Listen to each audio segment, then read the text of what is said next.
कि आज हमारे देश में पिछड़े, दलित, अल्पसंख्यक समुदाय को किस तरह अपने संवैधानिक अधिकारों और आजादियों की हिफाजत के लिए हर रोज मुश्किलों का सामना करना पड़ रहा है।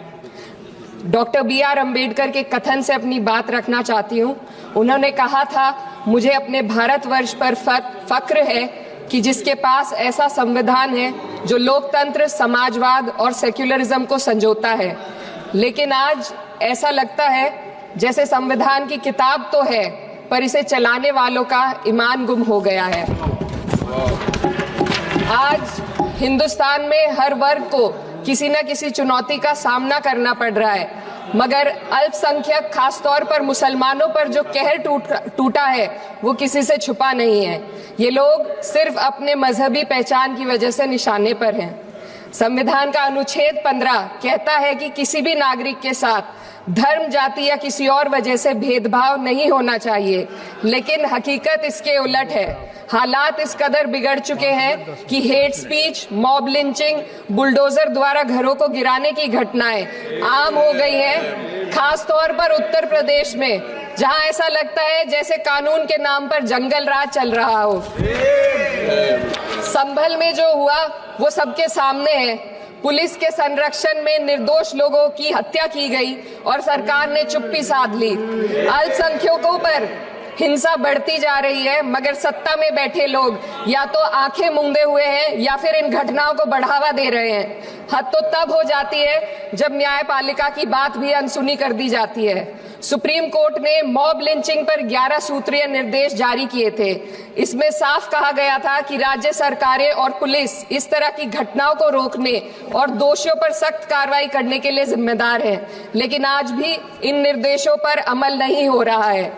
हाल ये है कि मॉब लिंचिंग को रोकने की बजाय सत्ता में बैठे लोग आग में घी डालने का काम कर रहे हैं। उनकी जुबान से ऐसी बातें निकलती हैं जो नफरत को और बढ़ावा देती है।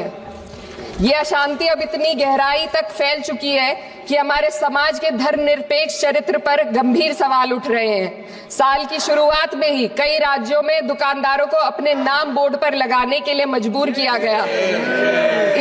इसे सेहत और सुरक्षा के कानूनों का हिस्सा बताया गया, मगर असल मंशा कुछ और थी। ये कदम खास तौर पर मुसलमान दुकानदारों को निशाना बनाकर उठाया गया ताकि उनकी रोजी रोटी पर चोट की जाए। पिछले हफ्ते मुरादाबाद में एक मुस्लिम डॉक्टर को हिंदू बहुल्य मोहल्ले में घर खरीदने पर विरोध झेलना पड़ा। वजह बताई गई कि इससे मोहल्ले की सामाजिक शांति बिगड़ जाएगी। अब आप ही बताइए, क्या ये वजह सही है, जायज है? असल में ये छोटी बड़ी घटना इस बात का सबूत है कि सांप्रदायिकता को बढ़ावा देने वाले बयान और नीतियां हमारे समाज को अंदर से खोखला कर रही है। उत्तर प्रदेश में यति नरसिंहन ने बेहद घटिया बयान दिया, लेकिन सरकार इन बयानों पर कोई कार्रवाई नहीं कर रही। हेट स्पीच न केवल जनमानस के विचारों को प्रदूषित करती है, बल्कि इससे अब संवैधानिक पदों पर बैठे लोगों को भी प्रभावित कर दिया है। अभी हाल ही में माननीय उच्च न्यायालय इलाहाबाद के माननीय न्यायाधीश ने ऐसे बयान दिए जिसका संज्ञान खुद सुप्रीम कोर्ट को लेना पड़ा।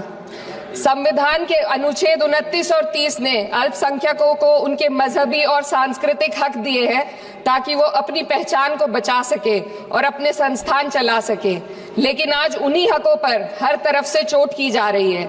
वक्फ जैसे बिल लाकर उनके धार्मिक अधिकारों को छीनने की कोशिश की जा रही है। आज अल्पसंख्यक समुदाय को संविधान द्वारा दिए गए अपने बुनियादी अधिकार पाने के लिए लंबी लड़ाई लड़नी पड़ रही है। ऐसे कई मामले अदालत ने न्याय देकर संविधान की रक्षा की है, लेकिन अदालती प्रक्रिया में जो समय लगता है उसकी वजह से देश के सामाजिक ताने बाने को भारी नुकसान उठाना पड़ता है। मिसाल के तौर पर इलाहाबाद हाई कोर्ट ने 2004 के मदरसा एक्ट को रद्द कर दिया था, जिससे मदरसों के संचालन पर सवाल उठे।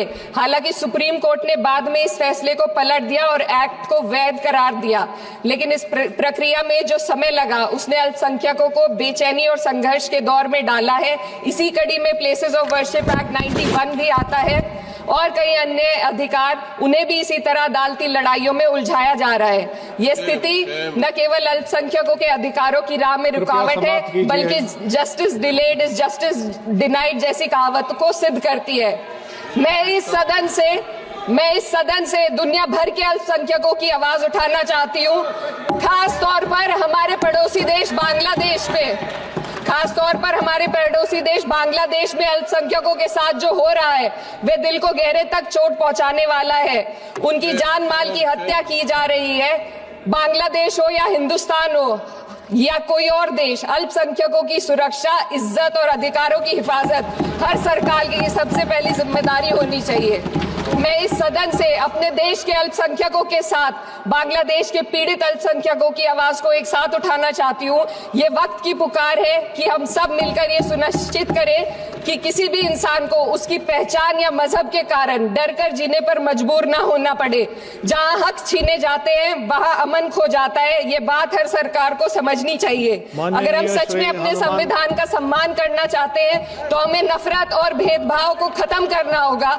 हमें ये दिखाना होगा कि ये मुल्क हर वर्ग, हर जाति, हर धर्म और हर समुदाय का है, और जब तक ऐसा नहीं होगा तब तक संविधान की आत्मा सिसकती रहेगी। सर, अपनी बात को खत्म करते हुए मैं एक शेर अर्ज करना चाहती हूँ। ये दाग दाग उजाला, ये शब गजीदा शहर, वो इंतजार था जिसका, ये वो शहर तो नहीं। लेकिन अगर इस सदन में बैठे हम सभी सदस्य ये ठान ले कि हमें संविधान के मूल्यों को लागू करना है और उसे लागू करने का प्रयास करें, तो वह सुबह जरूर आएगी जिसके लिए लाखों भारतवासियों ने अपने जानों की कुर्बानी दी थी।